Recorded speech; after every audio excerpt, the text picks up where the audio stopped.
बिस्मिल्लाहिर्रहमानिर्रहीम अस्सलामुअलैकुम। Welcome back to my channel हरम फूड सीक्रेट्स। तो कैसे हैं जी आप सब लोग? मैं उम्मीद करती हूँ कि सब खैरियत से होंगे।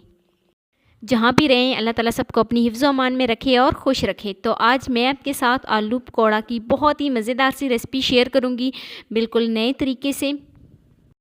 तो आपने इस तरीके से ज़रूर ट्राई करना है और वीडियो को एंड तक देखना है, कोई स्टेप मिस नहीं करना, ताकि आपके भी ये आलू के बहुत ही मज़ेदार से और क्रिस्पी से पकौड़े बनकर तैयार हों। तो जितने ये देखने में टेस्टी लग रहे हैं इतने ही खाने में टेस्टी होंगे। तो स्टार्ट करते हैं जी अपनी आज की वीडियो शुरू करने से पहले आप सबसे रिक्वेस्ट है कि जो मेरी वीडियो देख रहे हैं चैनल पे न्यू हैं तो चैनल को जल्दी से सब्सक्राइब कर दें और बेल आइकॉन को प्रेस कर दें ताकि मेरी डेली की वीडियो आप तक पहुंच सके। तो आलू के ये पकौड़े बनाने के लिए यहाँ पर मैंने 2 अदद आलू लिए हैं। आलू का मैंने छिलका उतार कर इस तरीके से अब इसको मैं गोल कटिंग कर लूँगी। तो सिर्फ 2 आलू से हमने ये इतने क्रिस्पी, इतने मज़ेदार से और इतने ढेर सारे ये हमने पकौड़े बनाए हैं। आपने इस रेसिपी को ज़रूर ट्राई करना है और मुझे एक प्यारा सा खूबसूरत सा फीडबैक देना है कि मेरी आपको आज की वीडियो कैसी लगी। तो इसी तरीके से हमने सारे आलू की जो है वो कटिंग कर ली है। तो यहाँ पर हमने आलू को गोल शेप में काटना है और बिल्कुल बारीक बारीक काटना है।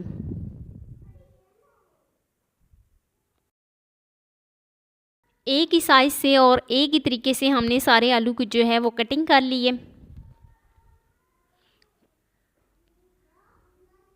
तो यहाँ पर मैंने एक बॉल लिया है, अब हम सारे आलू इसमें डालेंगे और यहाँ पर मैं 1 गिलास इसमें पानी शामिल करूँगी ताकि जो आलू है जो हैं उनका कलर ख़राब ना हो।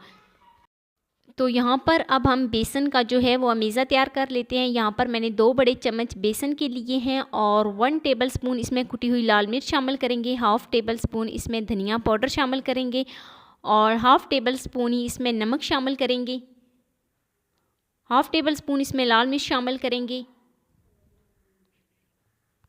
और थोड़ी सी इसमें हल्दी शामिल करने के बाद अच्छे तरीके से मिक्स कर लेंगे। तो यहाँ पर मैं 1 प्याली पानी ले रही हूँ और हम साथ साथ पानी डालते जाएंगे और अच्छे तरीके से मिक्स करते जाएंगे ताकि जो हमारा बेसन है उसकी गुठलियाँ ना बने। तो जो बेसन का अमीज़ा है वो इस तरीके से क्रीमी सा बनना चाहिए। तो हमारा जो बेसन का अमीज़ा है वो क्रीमी सा बन गया है। अब हमने जो आलू की कटिंग की थी उसमें से 1 आलू लेंगे और अच्छे तरीके से इसमें डिप करेंगे और दोनों साइडों से जो हमने बेसन का अमीज़ा तैयार किया था वो लगा लेंगे। तो इस तरीके से लगाने के बाद अब हम इसको फ्राई कर लेंगे। इसी तरीके से हम सारे जो आलू हैं एक एक करके उन पे बेसन का जो अमीज़ा है वो लगा लेंगे। तो यहाँ पर जो हमारा ऑयल है वो गर्म हो गया है। मीडियम फ्लेम पर मैंने ऑयल को गर्म किया है और इतना ऑयल लिया है जो हमारे आलू हैं वो इसमें अच्छे तरीके से डीप हो जाएं। तो बहुत ज़्यादा फ्लेम को हाई नहीं करना, इससे क्या होगा कि जो हमारे आलू होंगे वो अंदर से कच्चे रह जाएंगे और बाहर से जो उसकी साइडें हैं वो पक जाएंगी। तो इसी तरीके से हम सारे आलू जो हैं वो ऑयल में डाल लेंगे।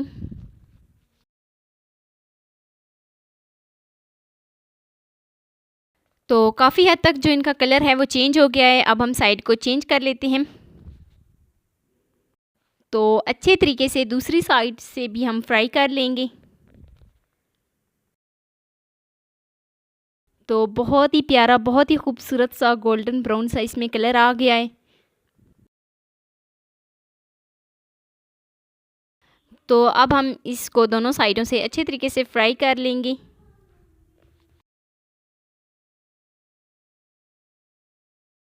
तो दोनों साइडों से अच्छे तरीके से फ्राई करने के बाद अब हम इसको एक प्लेट में निकाल लेते हैं।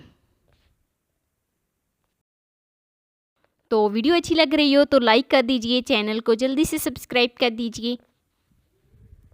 ये हमारी मेहनत का एक सिला होता है आपकी तरफ से। तो सारे जो हमने आलू के पकोड़े फ्राई किए थे उनको एक प्लेट में निकाल लेते हैं।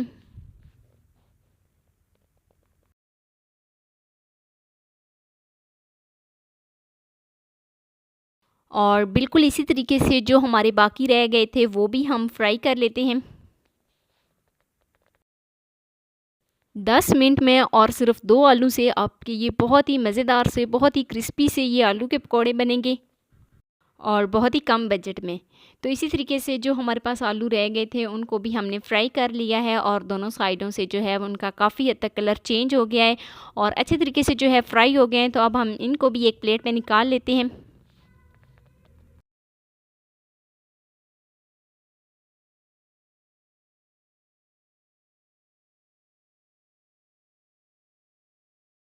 तो ये है जी फाइनल लुक। कैसी लगी थी मेरी आपको आज की वीडियो अच्छी लगी हो तो लाइक कर देना। फर्स्ट टाइम है चैनल पे तो चैनल को सब्सक्राइब कर देना और बेल आइकॉन को प्रेस कर देना ताकि मेरी डेली की वीडियो आप तक पहुंच सके।